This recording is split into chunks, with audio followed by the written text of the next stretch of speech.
The Secret Garden, Chapter 13. I am Colin. Mary took the picture back to the house when she went to her supper, and she showed it to Martha. Said Martha with great pride. I never knew our Dickon was as clever as that. There's a picture of a missel thrush on her nest, as large and as life and twice as natural. Then Mary knew Dickon had meant the picture to be a message. He had meant that she might be sure that he would keep her secret. Her garden was her nest, and she was like a missel thrush. Oh, how she did like that queer common boy. She hoped he would come back the very next day, and she fell asleep looking forward to the morning. But you never know what the weather will do in Yorkshire, particularly in the springtime. She was awakened in the night by the sound of rain beating with heavy drops against her window. It was pouring down in torrents, and the wind was wuthering around the corners and in the chimneys of the huge old house. Mary sat up in bed and felt miserable and angry. The rain is as contrary as I ever was, she said. It came because it knew I did not want it. She threw herself back on her pillow and buried her face. She did not cry, but she lay and hated the sound of the heavily beating rain. She hated the wind and its wuthering. She could not go to sleep again. The mournful sound kept her awake because she felt mournful herself. If she had felt happy, it would probably have lulled her to sleep. How it wuthered and how the big raindrops poured down and beat against the pane. It sounds like a person lost on the moor and wandering on and on, crying, she said. She had been lying awake, turning from side to side for about an hour, when suddenly something made her sit up in bed and turn her head toward the door, listening. She listened and she listened. Oh, okay. It isn't the wind now, she said in a loud whisper. That isn't the wind. It is different. It is that crying I heard before. The door of her room was ajar, and the sound came from down the corridor, a far-off, faint sound of fretful crying. She listened for a few minutes, and each minute she became more and more sure. She felt as if she must find out what it was. It seemed even stranger than the secret garden and the buried key. Perhaps the fact that she was in a rebellious mood made her bold. She put her foot out of bed and stood on the floor. I am going to find out what it is, she said. Everybody is in bed, and I don't care about Mrs. Medlock. I don't care. There was a candle by her bedside, and she took it up and went softly out of the room. The corridor looked very long and dark, but she was too excited to mind that. She thought she remembered the corners. She must turn to find the short corridor with the door covered with tapestry, the one Mrs. Medlock had come through the day she lost herself. The sound had come up that passage, so she went on with her dim light, almost feeling her way, her heart beating so loud that she fancied she could hear it. The far-off, faint crying went on and led her. Sometimes it stopped for a moment or so, and then began again. Was this the right corner to turn? She stopped and thought, yes, it was. Down this passage, and then to the left, and then up two broad steps, and then to the right again. Yes, there was the tapestry door. She pushed it open very gently and closed it behind her, and she stood in the corridor and could hear the crying quite plainly, though it was not loud. It was on the other side of the wall at her left, and a few yards farther on, there was a door. She could see a glimmer of light coming from beneath it. The someone was crying in that room, and it was quite a young someone. So she walked to the door and pushed it open, and there she was, standing in the room. It was a big room with ancient, handsome furniture in it. There was a low fire glowing faintly on the hearth, and a nightlight burning by the side of a carved four-posted bed hung with brocade, and on the bed was lying a boy crying fretfully. Mary wondered if she was in a real place, or if she had fallen asleep again and was dreaming without knowing it. The boy had a sharp, delicate face the color of ivory, and he seemed to have eyes too big for it. He had also a lot of hair, which tumbled over his forehead in heavy locks and made his thin face seem smaller. He looked like a boy who had been ill, but he was crying more as if he were tired and cross than as if he were in pain. Mary stood near the door with her candle in her hand, holding her breath. Then she crept across the room, and as she drew nearer, the light attracted the boy's attention, and he turned his head on his pillow and stared at her, his gray eyes opening so wide that they seemed immense. "Who are you?" he said at last in a half-frightened whisper. "Are you a ghost?" "No, I am not," Mary answered, her own whisper sounding half-frightened. "Are you one?" He stared and stared and stared. Mary could not help noticing what strange eyes he had. They were agate gray, and they looked too big for his face because they had black lashes all round them. "No," he replied after waiting a moment or so. "I am Colin." "Who is Colin?" she faltered. "I am Colin Craven. Who are you?" "I am Mary Lennox. Mr. Craven is my uncle." "He is my father," said the boy. "Your father?" gasped Mary. "No one ever told me he had a boy. Why didn't they?" "Come here," he said, still keeping his strange eyes fixed on her with an anxious expression. She came close to the bed, and he put out his hand and touched her.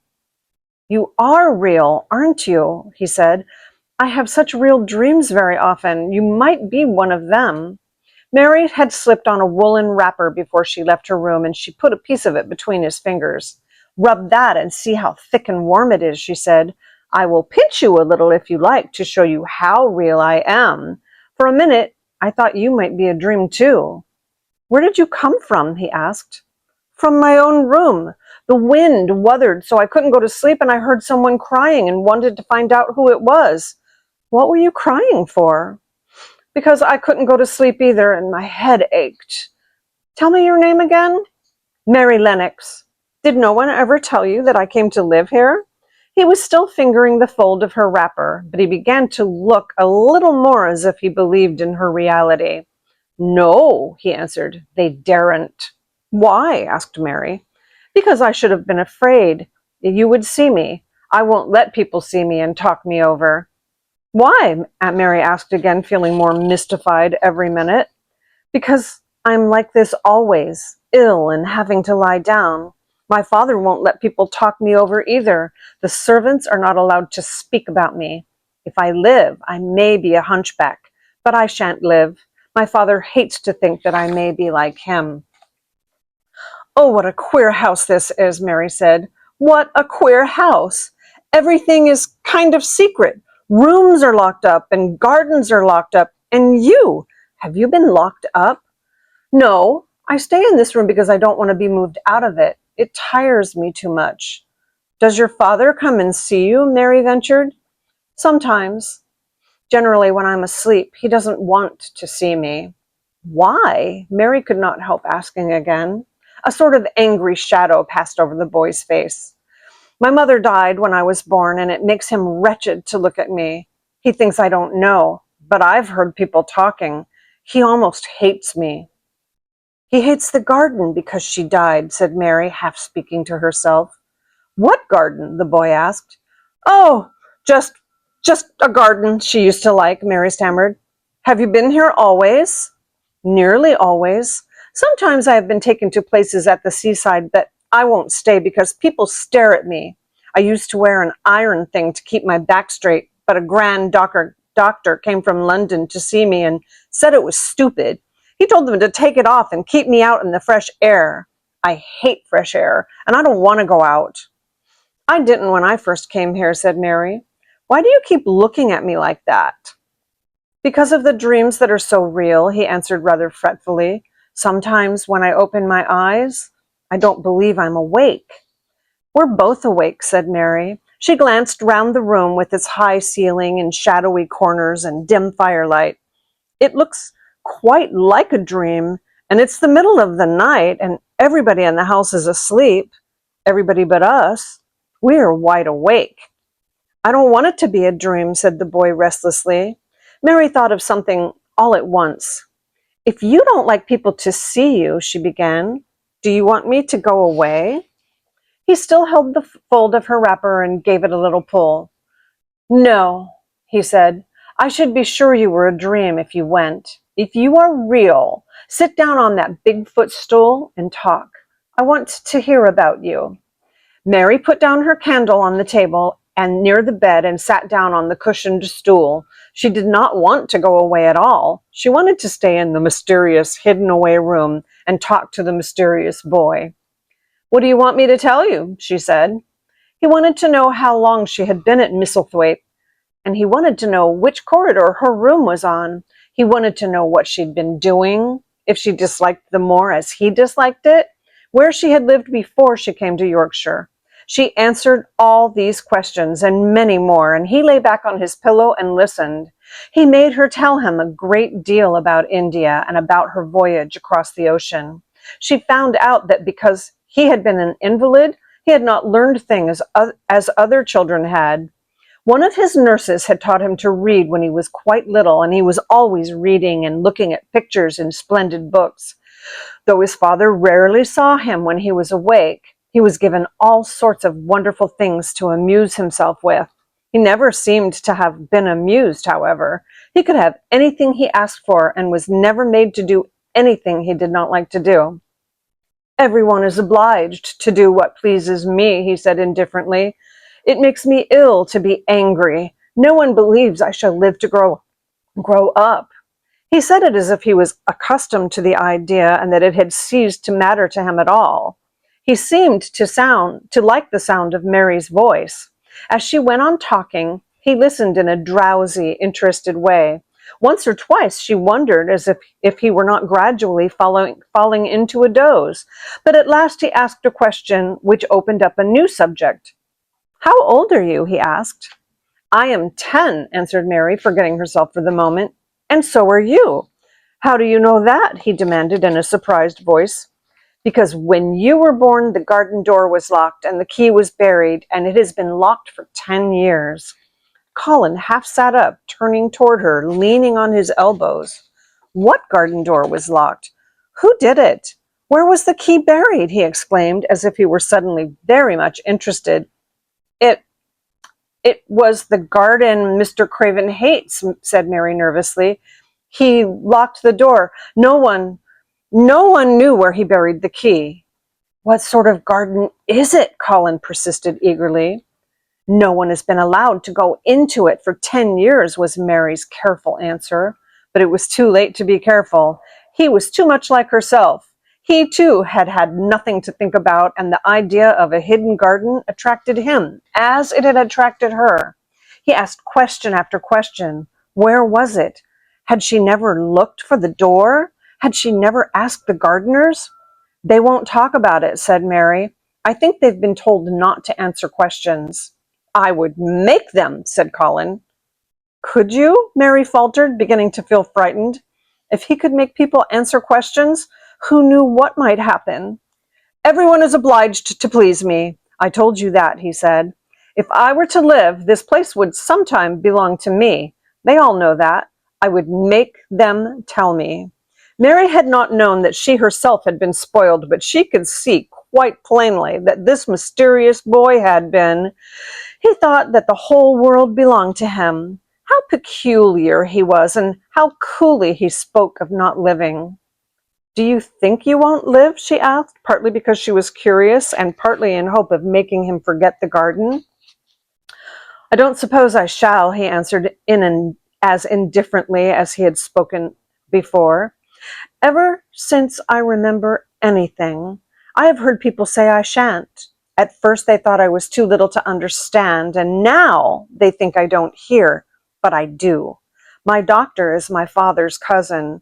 He is quite poor, and if I die, he will have all Misselthwaite when my father is dead. I should think he wouldn't want me to live. Do you want to live? Inquired Mary. No, he answered in a cross, tired fashion, but I don't want to die. When I feel ill, I lie here and think about it until I cry and cry. I have heard you crying 3 times, Mary said, but I did not know who it was. Were you crying about that? She did so want him to forget the garden. I dare say, he answered. Let us talk about something else. Talk about that garden. Don't you want to see it? Yes, answered Mary in a quite low voice. I do, he went on persistently. I don't think I ever really wanted to see anything before, but I want to see that garden. I want that key dug up. I want the door unlocked. I would let them take me there in my chair. That would be getting fresh air. I am going to make them open the door. He had become quite excited, and his strange eyes began to shine like stars and look more immense than ever. They have to please me, he said. I will make them take me there, and I will let you go too. Mary's hands clutched each other. Everything would be spoiled, everything. Dickon would never come back. She would never again feel like a missel thrush with the safe hidden nest. Oh, don't do that, she cried out. He stared as if he thought she'd gone crazy. Why? He exclaimed. You said you wanted to see it. I do, she answered, almost with a sob in her throat. But if you make them open the door and take you in like that, it will never be a secret again. He leaned still farther forward. A secret, he said. What do you mean? Tell me. Mary's words almost tumbled over one another. You see, she panted, if no one knows but ourselves, if there was a door hidden somewhere under the ivy, if there was, and we could find it, and if we could slip through it together and shut it behind us, no one would know anyone was inside, and we called it our garden and pretended that we were missel thrushes and it was our nest, and if we played there almost every day and dug and planted seeds and made it all come alive. Is it dead? He interrupted her. It soon will be if no one cares for it, she went on. The bulbs will live, but the roses. He stopped her again, as excited as she was herself. What bulbs? He put in quickly. They are daffodils and lilies and snowdrops. They are working in the earth now, pushing up pale green points because the spring is coming. Is the spring coming? He said. What is it like? You don't see it in rooms if you are ill.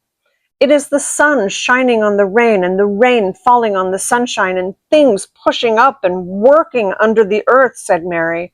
If the garden was a secret, we could get into it. We could watch things grow bigger every day and see how many roses are alive. Don't you see? Oh, don't you see how much nicer it would be if it was a secret? He dropped back on his pillow and lay there with an odd expression on his face. I never had a secret, he said. Except that one about not living to grow up. They don't know I know that, so it is sort of a secret, but I like this kind better. If you won't make them take you to the garden, pleaded Mary, perhaps. I feel almost sure I can find out how to get in sometime. And then, if the doctor wants you to go out in your chair, and if you can always do what you want to do, perhaps we might find some boy who would push you and we could go alone and it would always be a secret garden. I should like that, he said very slowly, his eyes looking dreamy. I should like that. I should not mind fresh air in a secret garden. Mary began to recover her breath and feel safer because the idea of keeping the secret seemed to please him. She felt almost sure that if she kept on talking and could make him see the garden in his mind as she had seen it, he would like it so much that he could not bear to think that everybody might tramp into it when they chose. I'll tell you what I think it would be like if we could go into it, she said. It has been shut up so long, things have grown into tangle, perhaps. He lay quite still and listened while she went on talking about the roses, which might have clambered from tree to tree and hung down, about the many birds which might have built their nests there because it was so safe. And then she told him about the robin and Ben Weatherstaff. And there was so much to tell about the robin, and it was so easy and safe to talk about it that she ceased to feel afraid. The robin pleased him so much that he smiled until he looked almost beautiful. And at first Mary thought that he was even plainer than herself with the big eyes and heavy locks of hair. I did not know birds could be like that, he said. But if you could stay in a room, you never see things. What a lot of things you know. I feel as if you had been inside that garden." She did not know what to say, so she did not say anything. He evidently did not expect an answer, and the next moment he gave her a surprise. "I'm going to let you look at something," he said. "Do you see that rose-colored silk curtain hanging over the wall over the mantelpiece?" Mary had not noticed it before, but she looked up and saw it. It was a curtain of soft silk hanging over what seemed to be some picture. "Yes," she answered. "There is a cord hanging from it," said Colin. "Go and pull it." Mary got up, much mystified, and found the cord. When she pulled it, the silk curtain ran back on rings, and when it ran back, it uncovered a picture. It was the picture of a girl with a laughing face. She had bright hair tied up with a blue ribbon, and her gay, lovely eyes were exactly like Colin's unhappy ones, agate gray and looking twice as big as they really were because of the black lashes all round them. "She is my mother," said Colin complainingly. "I don't see why she died. Sometimes I hate her for doing it." "How queer," said Mary. "If she had lived, I believe I should not have been ill always," he grumbled. "I dare say I should have lived too, and my father would not have hated to look at me. I dare say I should have had a strong back. Draw the curtain again." Mary did as she was told and returned to her footstool. "She is much prettier than you," she said, "but her eyes are just like yours. At least they are the same shape and color. Why is the curtain drawn over her?" He moved uncomfortably. "I made them do it," he said. "Sometimes I don't like to see her looking at me. She smiles too much when I am ill and miserable. Besides, she is mine, and I don't want everyone to see her." There were a few moments of silence, and then Mary spoke. "What would Mrs. Medlock do if she found out that I had been here?" she inquired. "She would do as I told her to do," he answered, "and I should tell her that I wanted you to come here and talk to me every day. I'm glad you came." "So am I," said Mary. "I will come as often as I can, but—" she hesitated. "I shall have to look every day for the garden door." "Yes, you must," said Colin, "and you can tell me about it afterward." He lay thinking a few minutes, as he had done before, and then he spoke again.